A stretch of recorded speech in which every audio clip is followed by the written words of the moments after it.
Welcome to Blue Ridge Coaching Center, an institution which works hard for the betterment of your child. Thank you. Hello everyone. Continuing with the chapter number 1, collection of data. We have learned till what do you mean by primary data, secondary data, and the difference between primary and secondary. Now carrying forward, we will learn about the method of collecting the primary data. So there are basically 3 popular methods, okay, with the help of which we can get the inquiries for the very first time. So the 3 methods were direct inquiry, indirect inquiry, and the method of questionnaire. So direct inquiry, the word says direct inquiry.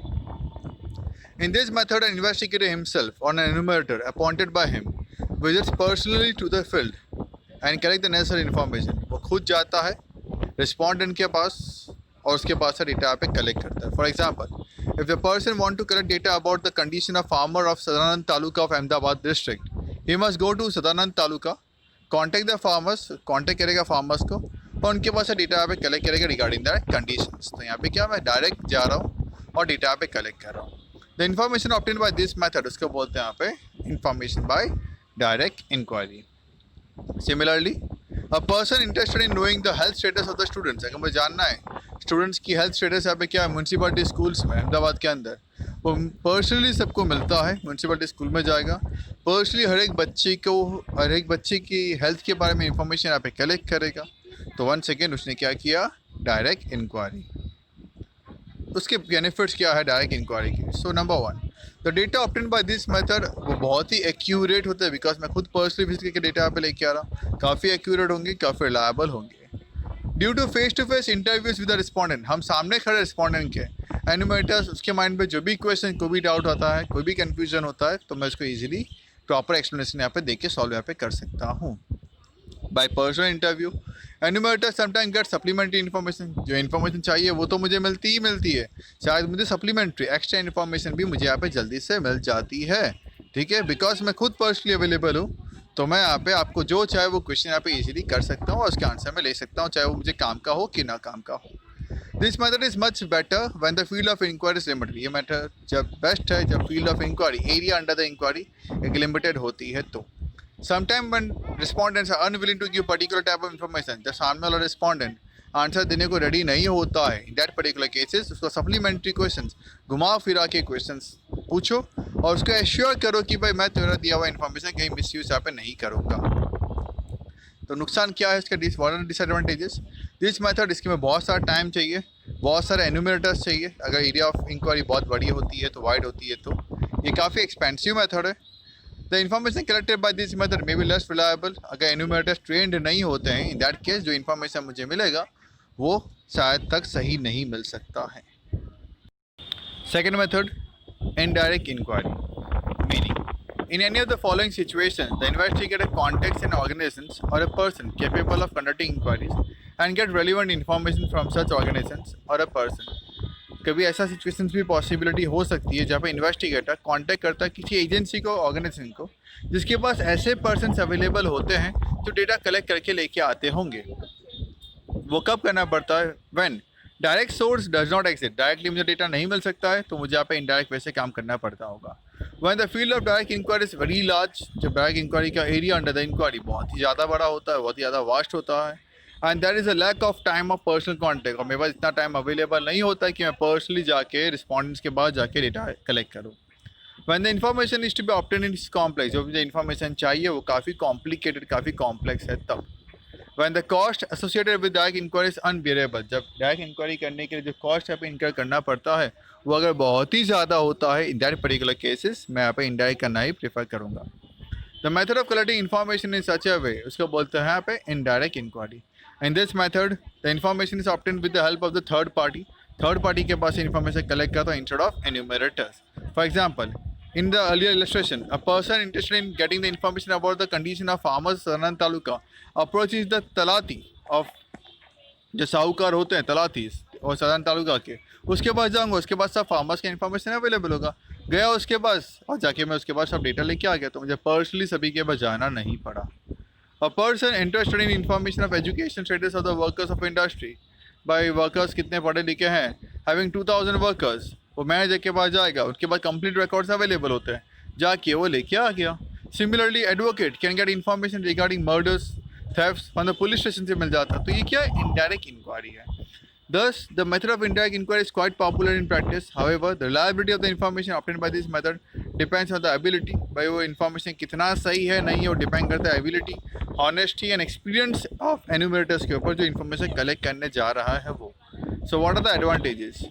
ये method the best होगा जब यहाँ पे area under the inquiry बहुत ही wide होगा। Second, जब respondent यहाँ पे आंसर देने को विलिंगली रेडी नहीं होता तो ये मेथड द बेस्ट है। घुमा के पूछ लो उसको, किसी और को पूछ लो उसके बारे में। इट इन्वॉल्व लेस कॉस्ट, काफ़ी कम कॉस्ट, काफ़ी कम टाइम, काफ़ी कम एनर्जी मुझे यहाँ पे चाहिए होती है। ये मेथड बहुत यूज़फुल है डिपार्टमेंट्स और गवर्नमेंट के लिए। अगर उसको अलग अलग इन्फॉर्मेशन कलेक्ट करना है तो इनडायरेक्ट वे से इन्फॉर्मेशन कलेक्ट कर सकता है। Disadvantages were when individual or organization associated with the task of providing information have any prejudice. अगर मैं इन्फॉर्मेशन कलेक्ट करने जा रहा हूँ बीइंग एन्यूमरेटर, अगर मैं प्रिजुडाइज्ड हूँ, पहले सोच के बैठता हूँ यार इन्फॉर्मेशन तो ऐसा ही होगा ना वैसा ही होगा, तो इन्फॉर्मेशन रिलायबल नहीं होता है। The method become useless when the third party from whom the information is obtained is dishonest. जिसके पास से मैं इन्फॉर्मेशन कलेक्ट करने गया हूँ इनडायरेक्ट वे से, वो खुद ही पर्सन डिसऑनेस्ट हुआ, इनएफिशिएंट हुआ, या उसके पास आंसर्स ही अवेलेबल नहीं है, तो फिर ये मेथड सुटेबल यहाँ पे नहीं करता है। Third method, method of questionnaire. So first of all let me clear you out what do you mean by questionnaire. Questionnaire मतलब एक पर्टिकुलर फॉर्म। आपने कोचिंग ज्वाइन किया तो आपने भी एक पर्टिकुलर फॉर्म भरा होगा डीकी क्लासेस का या ब्लू रिज कोचिंग सेंटर का, आपने एक पर्टिकुलर फॉर्म फिलअप यहाँ पे किया है। So that particular form is called as the questionnaire, जहाँ पे आप अपने इन्फॉर्मेशन प्रोवाइड यहाँ पे करते हो। A list of logically arrange questions relevant to the object of the study, वो हम स्टडी करने के लिए हम लोग बनाते हैं क्वेश्चनर। द स्पेस दिए होते हैं उसके सामने, क्वेश्चन के सामने आंसर लिख सके, that's why. A list of questions prepared in such a way, उसको बोलते हैं यहाँ पे questionnaire. The method of obtaining information using such type of questionnaire उसको बोलते हैं method of questionnaire. The questions in the questionnaire के अंदर शॉर्ट होने चाहिए और सिंपल होना चाहिए, सामने वाला रिस्पॉन्डेंट उसको समझ जाए वैसा होना चाहिए। क्वेश्चंस यहाँ पे इजी होने चाहिए ताकि उसके आंसर मुझे यहाँ पे इजीली दे सके वो। This method is quite useful when the field or area from which the information is to be collected is very wide. ये मेथड तब बेस्ट होगा जब एरिया अंडर द सर्वे बहुत ही वाइड है, तो भाई क्वेश्चनर बना के सब में डिस्ट्रीब्यूट कर दो, अपने आप आंसर्स अवेलेबल हो जाने हैं। Since there is considerable saving of time and cost in the method, बहुत सारा टाइम बचता है, कॉस्ट बच जाता है मेरा पे।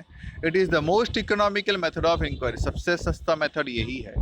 Questionnaire may be use in direct inquiry as well as indirect inquiry. Questionnaire हम लोग डायरेक्ट में भी कर सकते हैं, इनडायरेक्ट के अंदर भी क्वेश्चनर हम लोग यहाँ पे यूज़ कर सकते हैं। बट यहाँ पे दो तरीके दिए गए हैं क्वेश्चनर को यूज़ करने के, एक है बाय पोस्ट, एक है बाय एन्यूमरेटर। लेकिन वो मेथड समझने से पहले first of all I will tell you कि how should be the ideal questionnaire.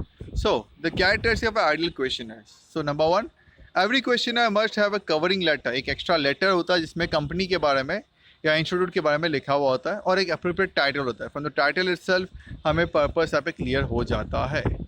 Number of question यहाँ पे मिनिमम होने चाहिए, जितने कम क्वेश्चन होंगे उतने चांसेस है बेटर रिस्पॉन्स का।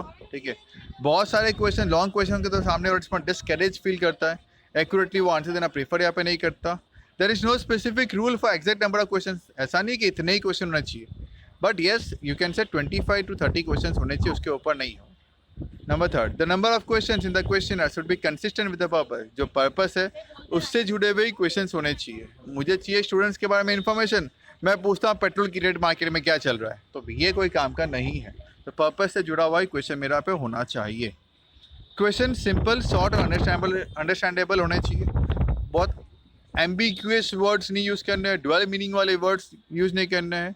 जैसे उसने बताया है the question are you educated, respondent सोचेगा यार क्या दूँ मैं आंसर, तो उससे बेटर उसको पूछ लो ना तुम्हारा एजुकेशन लेवल क्या है, ऑप्शन दे दो, primary up to secondary, higher secondary, graduate, undergraduate, uneducated, दी दो options. Okay. Number 5, the arrangement of the question should be logical होना चाहिए। ठीक है, एक प्रॉपर अरेंजमेंट सीक्वेंसली होना ही चाहिए, कंपलसरी है। Should be from general to specific होना चाहिए। ओके, एक नेम एड्रेस वो पूछ लो, देन आगे यहाँ पे कंटिन्यू किया जाए, वैसा होना चाहिए। क्वेश्चन सेंसिटिव नेचर्स के नहीं होने चाहिए, पर्सनल लाइफ से जुड़े हुए क्वेश्चन यहाँ पे नहीं होने चाहिए, उसको मुझे यहाँ पे अवॉइड यहाँ पे करना है।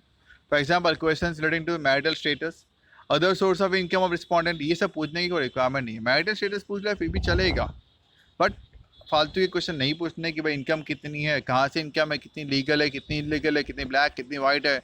No need of that. उसको एश्योर करवाओ कि भाई मैं तेरा इन्फॉर्मेशन कॉन्फिडेंशियल रखने वाला हूँ. उसको एक कॉन्फिडेंस आ जाना चाहिए.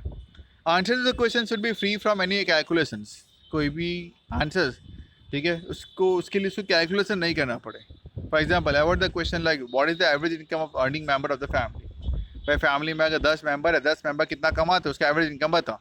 भाई वो कैलसी लेके बैठ जाएगा. So no need of asking such type of questions in which you need the calculations.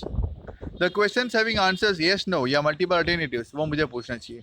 But the questions whose answers do not have specific options should be avoided. Option नहीं हो तो उसको पूछो ही मत. For example, what is your opinion about the semester system against yearly system. Semester अच्छा है या ईयरली अच्छा in the education. Since there are lot of variation in the answer, बहुत सारे वेरिएशन है, तो ऑप्शन दे दो. Strongly in favour, neutral, against, strongly against. तो इससे क्या ऑप्शन अवेलेबल होगा. You will just have a tick mark in front of the option. They are difficult to tabulate और इंटरप्रेट. ठीक है. Hence, if necessary, there must be minimum number of such questions in the questionnaire. कम से कम questions आप questionnaire में होना चाहिए. A small example I have given you. A specimen questionnaire of for collecting information of the study habits of standard 12 students of Gujarat state. Number 1, name of the student. Number 2, sex पूछा है, mail या female. Place कहाँ रहते हो, village, school, ठीक है, government grant है कि नहीं है, स्ट्रीम कौन सी सिलेक्ट करना है, मीडियम ऑफ स्टडी कौन सी है, स्कूल का टाइमिंग क्या है, हाउ मच टाइम यहाँ पे स्पेंड करते हो आप स्कूल के होमवर्क करने के लिए, एवरेज टाइम क्या स्पेंड करते हो रीडिंग के लिए, प्रिपरेशंस के लिए, एंटरटेनमेंट का मोड क्या है आपका, okay, how much time do you spend for entertainment, hourly कितना सोते हो. तो this are all the questions related with the students 12th standard. So you come to know ना क्वेश्चन. तो कैसे आपको क्वेश्चन फ्रेम आउट यहाँ पे करना है. Okay, I am giving you a task based on this. I'm giving you a task based on this. You got to make a questionnaire of 20 questions.